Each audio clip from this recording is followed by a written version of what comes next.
Hello, Justin Minot here, coming to you from Provident 1898. So excited to be with these two incredible humans. I'm here with Carl Webb and Peter Cvelich, the co-founders of this incredible space. You're going to get to hear more of their story and the heartbeat behind this beautiful work going on here at Provident. So, Carl, we're going to start with you. You're a real estate developer, you're an entrepreneur, marketing specialist, Durham native. Been doing the work for a long time here in the community. Tell me more about your story of entrepreneurship leading up to this point. Well, first of all, I know that we are in a pandemic, and Sure. My wife's going to kill me, but I think I'm going to take off my mask. Yeah, we can mask off. Far enough away from this guy. Right. Because I got a good smile. Yeah, I want to make sure that we are safe here. Sure. So I've been at the game for, my goodness, since 1982 is when I started my first firm. It was a marketing communications firm, which was on Paris Street, which is known as the Black Wall Street, and was fortunate enough to have a 25+ year career in marketing and public relations, two firms. One, as I mentioned, downtown Durham. We had an office in the Research Triangle Park, eventually opened one in Winston-Salem, and sort of from there I started getting into development as a result of representing real estate developers. The streets of South Point Mall was one of my clients, and then a couple of downtown developers as well.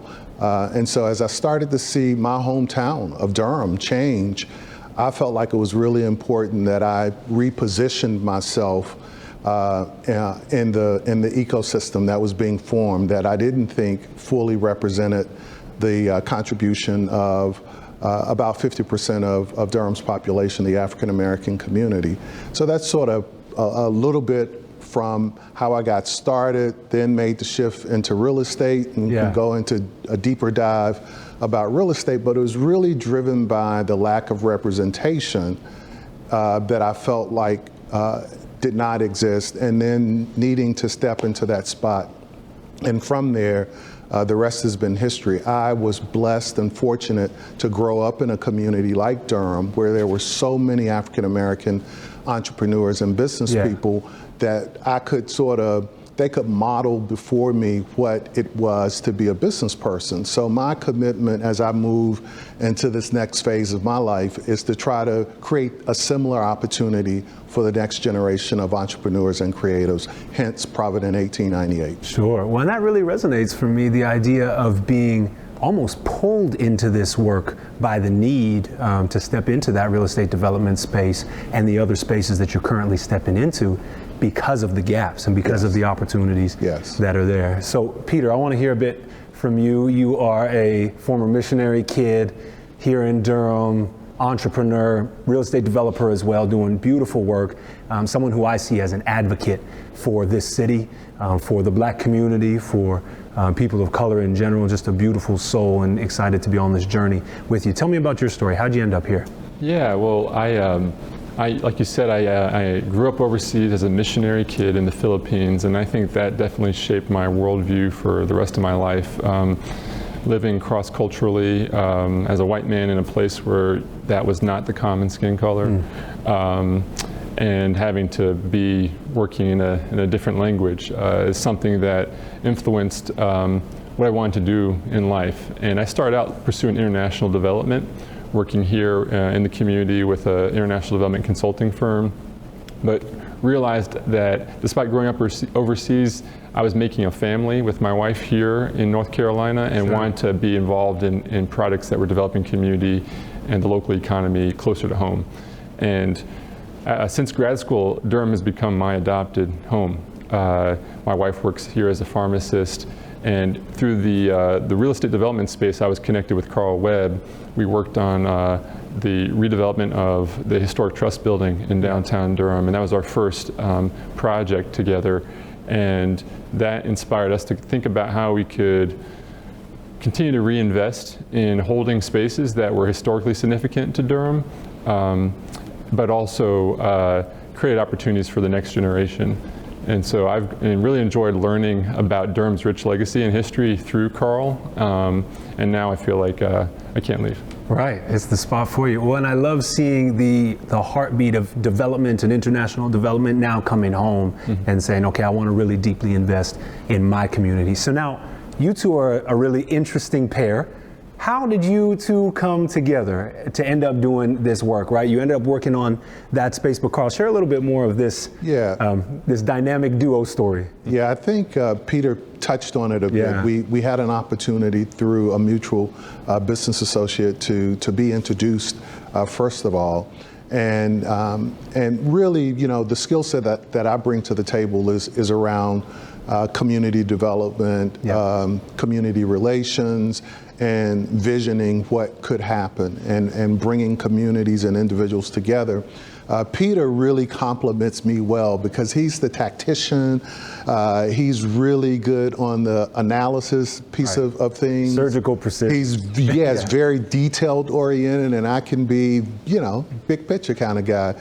We have an opportunity to work in Virginia on a hotel project as a result of me having some hotel experience here in Durham with the redevelopment project, which was the Hill building that once had SunTrust Bank, and now it's a 21C Museum Hotel. So, you know, I'm proud to be a part of that project. Not a great space to be in a pandemic, but nonetheless, we preserved the historic building and brought a great partner in. But Peter and I were called to Virginia to do an analysis for a similar project in downtown, in their downtown Danville. And it was through that assignment that we really formed a close relationship, business relationship, and a high level of respect for the complementary skills and capabilities that we have. And as you can see, you know, I'm the young guy, and he's, but from there, we started looking at additional projects that we could work on. And Peter mentioned we were able to work together on the Trust building, which is one of Durham's oldest buildings. As a matter of fact, the building that had the first elevator, I think, was it in the state? It was definitely Durham's first elevator. And the building was built somewhere around 1901, if I'm not mistaken. And so Peter led the redevelopment efforts there. The project management did a fabulous job on that.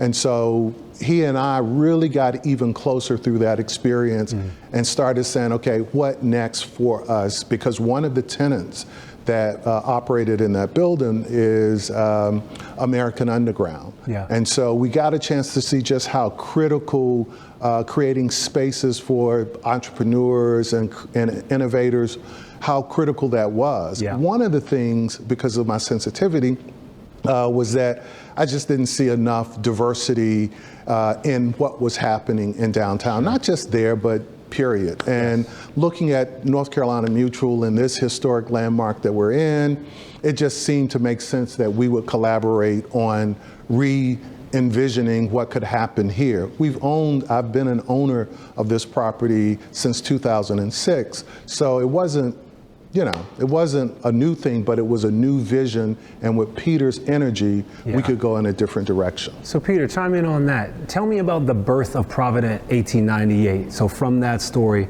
how did you end up at this entrepreneur ecosystem centering, you know, Black voices and Black entrepreneurs? How did you end up at this important work and saying, you know, this is what we're going to spend our time and energy on? Because you could have done anything.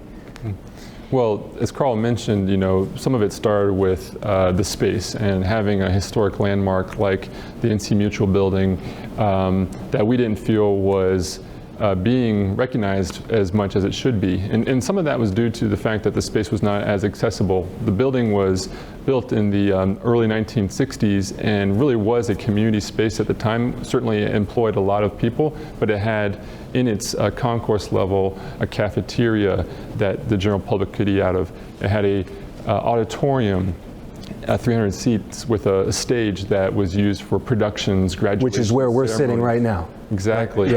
And over time, those spaces became underutilized, obsolete.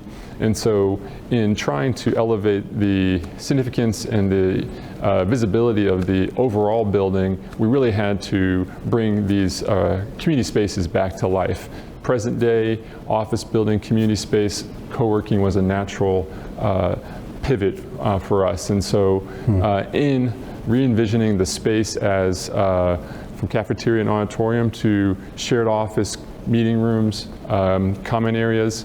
We saw that there was a business opportunity as well to create what Carl mentioned was missing in some of the other downtown Durham development activity, particularly around creating spaces that honored and elevated Durham's Black Wall Street legacy. Carl Webb, Peter Cvelich, thank you. Thanks for bringing me into this beautiful work. And for everybody who is interested in learning more, go to Provident1898.com. That's Provident1898, the numbers.com. And we look forward to having you as a part of our community.